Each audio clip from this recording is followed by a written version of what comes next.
If you want to learn that how to insert email symbol in MS Word, then what you have to do is you need to press Alt key, and on the numeric side keypad you need to press 128 231 and release the Alt key.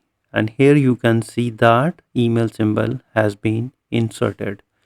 Here select it and make it bigger in the font size and change the color as per your choice. Let me write here. The alt-text code is 1F4E7 and alt-text.